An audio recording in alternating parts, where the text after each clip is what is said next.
Hello, Facebook Live. How are you doing today? Just gonna tag some of my friends.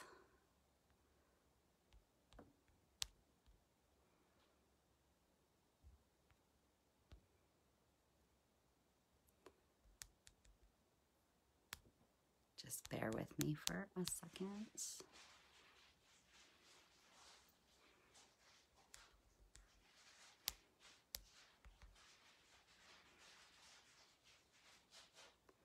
Sorry, this takes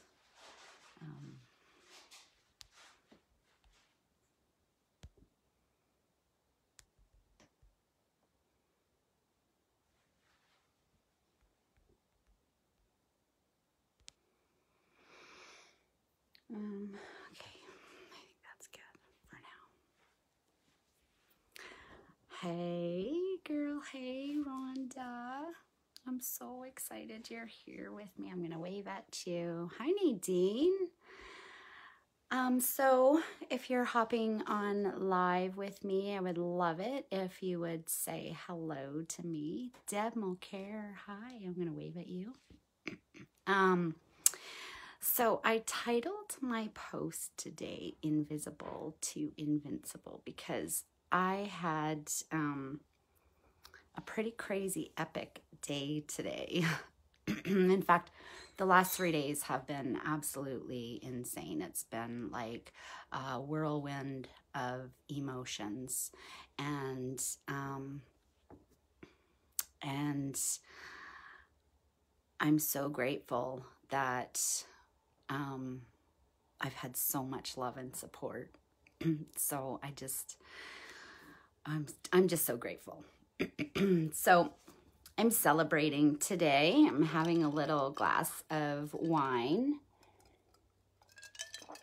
So 12 years ago today, I was actually running a marathon. And it was the day I actually hit rock bottom. And it was like an excruciating day. So most people, when they're getting ready to run a marathon, they, practice really good self-care and self-love the night prior. They eat healthy, they get a good night's sleep. And that wasn't my experience. I spent the entire night pacing and full of fear. And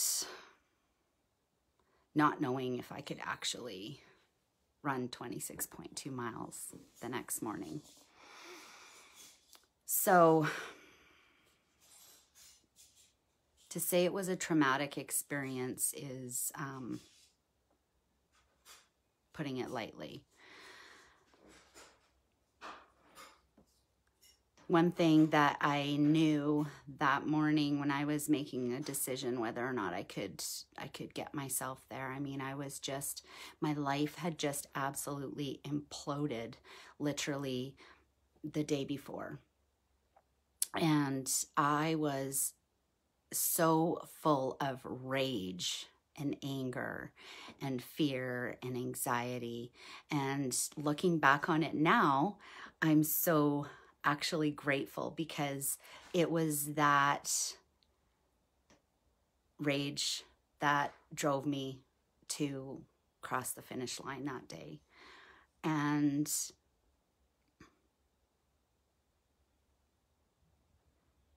I woke up. I was on my hands and knees, and I was just begging for God to help me. And so the reason why I'm celebrating today is because I've been looking back over the 12 years and just sitting in so much gratitude for all the experiences that have brought me to where I sit today. It was not easy. It was just so painful. And I didn't know how I was going to do it, but I was going to get up. And I set an intention that day that I would no longer live the life that I had created. And it started with taking radical responsibility for where my life had ended up. And I had been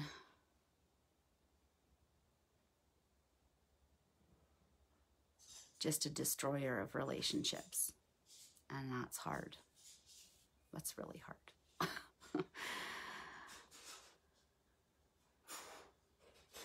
So these last 12 years, I mean, it sounds like such a long period of time, but I think I cried for the first 4 of them.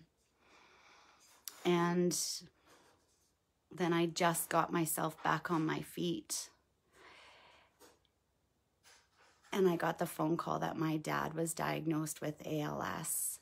And the thing about family dysfunction is that when we experience painful things, it brings up all those bad feelings. And it was one of the most difficult times that I have ever navigated myself through.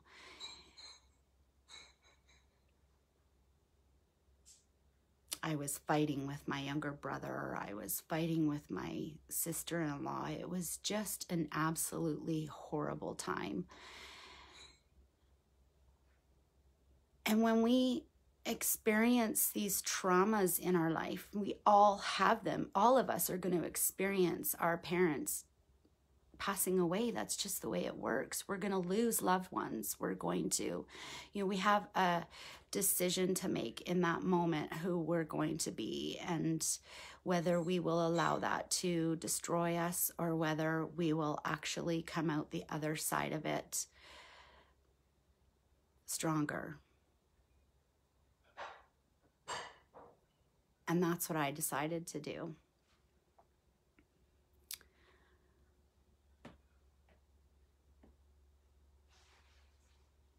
So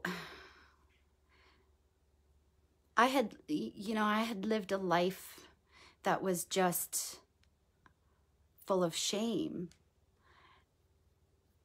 And I just wanted to run and hide. And it's so suiting that, I ran 26.2 miles and, had my rock bottom at the finish line. It's just very interesting to me, the way the world works. Diane's here. Hi, Diane. I'm going to wave. So yeah, I'm going to have a sip of wine because this is really nerve-wracking for me.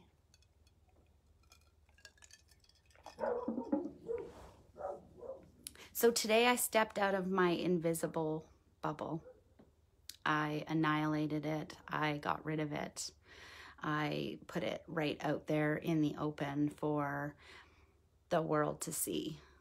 And I did that because shame is something that we need to talk about. We need to put it out in the open. And all my experiences have brought me to this moment right here, right now, where I get to decide what I'm going to do with it. And I just can't be in a world that hides from shame and that doesn't want to have the tough conversations that are involved in that. So that's where I'm at today. It's been a real journey. It's been, so incredible. I just have to show you guys my beautiful flowers that my besties sent to me after I did my first Facebook Live on Friday, I think it was. And that's something I never ever had in my life before. And let me tell you, it is such an amazing thing to have really good soul sisters that you can share yourself with. And, you know, I just have to talk about my best friend, Rhonda. And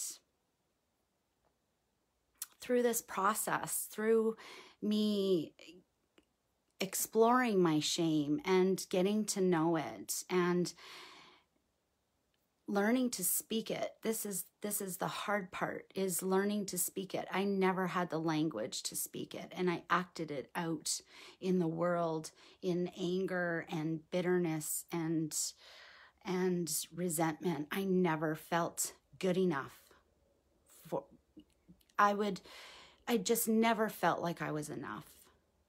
I never felt like I belonged. And I was able to share with my best friend of 34 years the other night that I could never understand why she loved me so much.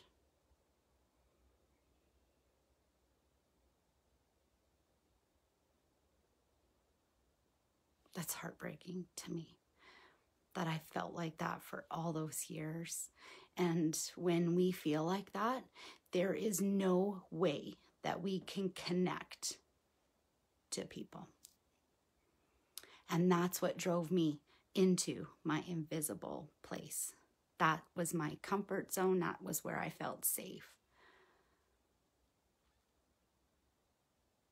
And the biggest lesson that I've learned over these last 12 years, I'll tell you a little story.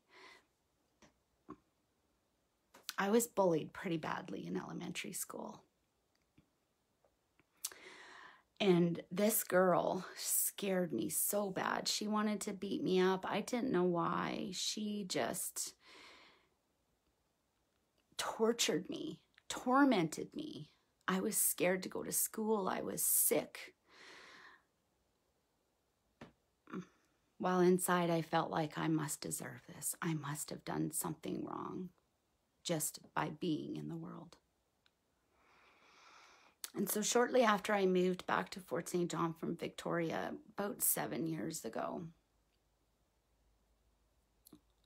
I ran into her in the convenience store at 7 o'clock in the morning. I was on my way to work and I had just stopped in there. She looked like she was 65. She was just in rough shape. And I stood there looking at her and having this conversation with myself. And I remember saying like, oh my God, I'm so grateful I'm not her. Can you imagine? I was grateful to be the one that was bullied. Because her pain, I mean, just looking at her, I just felt so sad. And about, I don't even know how long ago, she passed away. She overdosed. And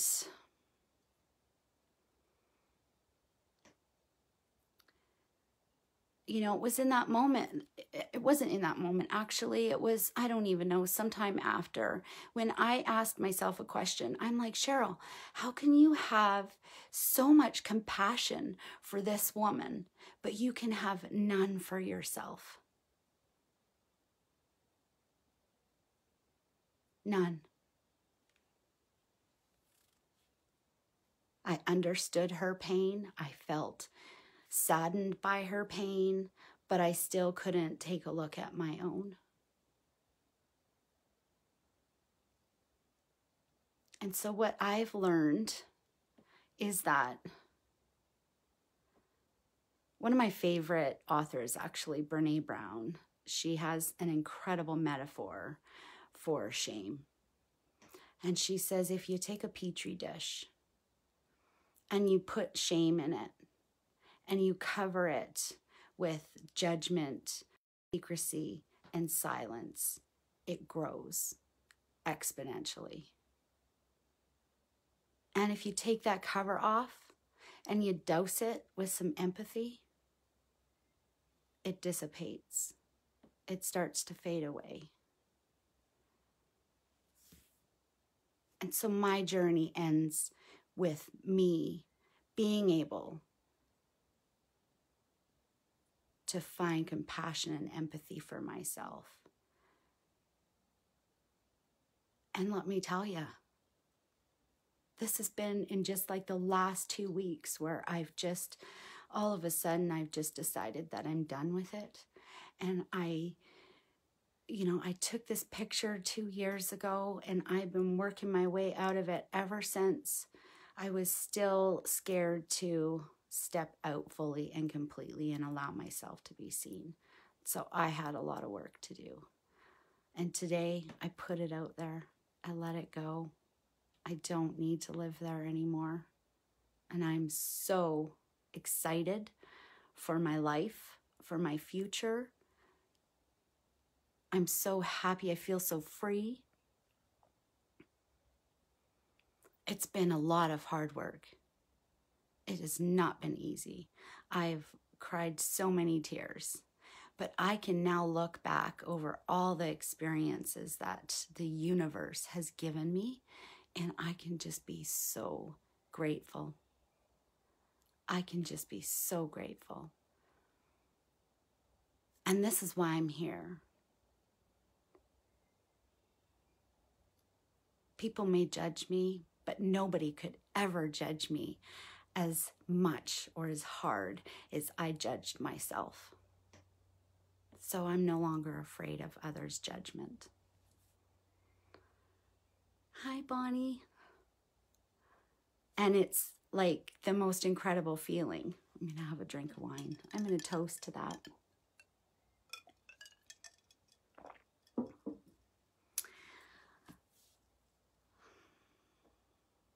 I'm just so grateful. I'm blessed. And I know that I'm going to be probably handed some more painful life experiences. I know that. And I'm ready for them. I can handle them. I have the tools. I have the support. And I get to choose how I handle them. I get to choose who I'm going to be in that moment. And that's freedom. Cheers to you. I'm so grateful for you. Okay, I'm going to read some comments. I normally just want to jump off here and get off here because this is really nerve-wracking, people. It really is. Diane, you're wearing my favorite top. I am. I'm just like feeling really sunshiny and bright and happy today. I love you so much, always and forever. God, I love you, Rhonda. Pauline, since meeting you, I have learned to start loving myself, and I love you for that. Oh my God. I absolutely adore you, Pauline. I just adore you. I mean, you're someone that I just connected with instantly, and I am so grateful for you. You've taught me that I am actually able to connect to people. Oh, I'm so grateful. Very powerful. You rock. That's my mom. My mom's here watching. Mom, I'm so grateful for you. I just am. I hear women actually talking about how they have to take their family off of their Facebook because it's just not it's not safe to share, or they can't share, they can't say what they need to say, they can't be themselves. And I have an incredible relationship with my mom, and I'll tell you, I'll share this with you. I hope you don't mind, Mom, but I threw my mom out of my house 12 years ago. I threw her out, and I did not do it in a nice, kind way either. It was horrible. And You know, these are things that, this is a part of my story that I need to own. And you know, thankfully, thank God, I started getting healthy. And when I changed, my relationship with my mom changed. And I have never been so grateful for anything in my life. You know, my dad's not here to see this. My dad's not here for me to change the relationship that I had with him. And that's something that, you know, I'll always regret. I just wasn't, I wasn't in a space to connect with him. And that's heartbreaking. And I wonder how many other people out there are, you know, experiencing that, where they're losing someone and they can't make amends with them. This is why I'm sitting here on Facebook Live talking to you people, because it doesn't have to be that way.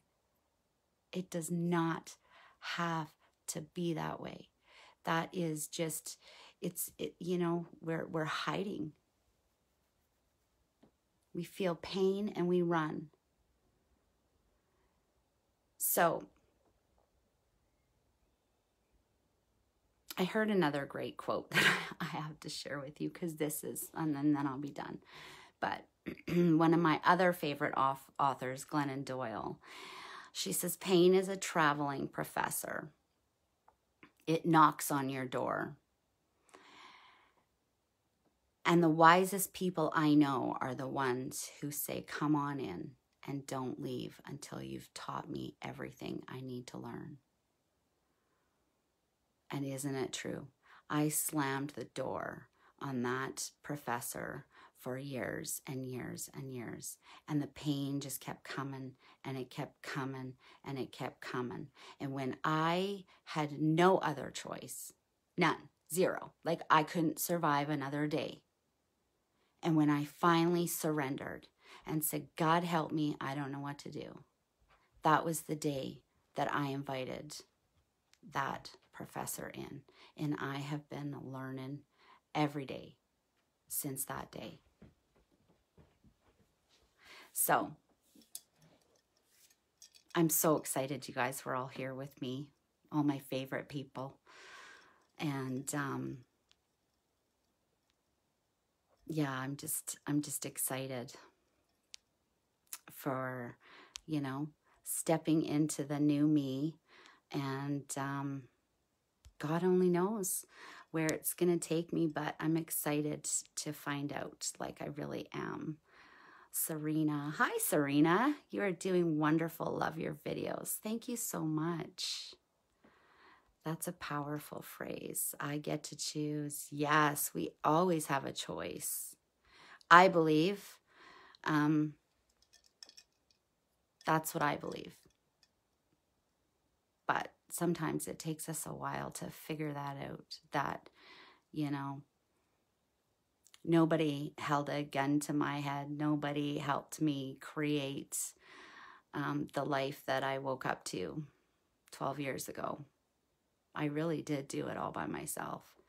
So anyways, I'm so thankful you guys were here with me tonight. And I'm got 3 more days left of my 7-day live challenge with my Rapture group.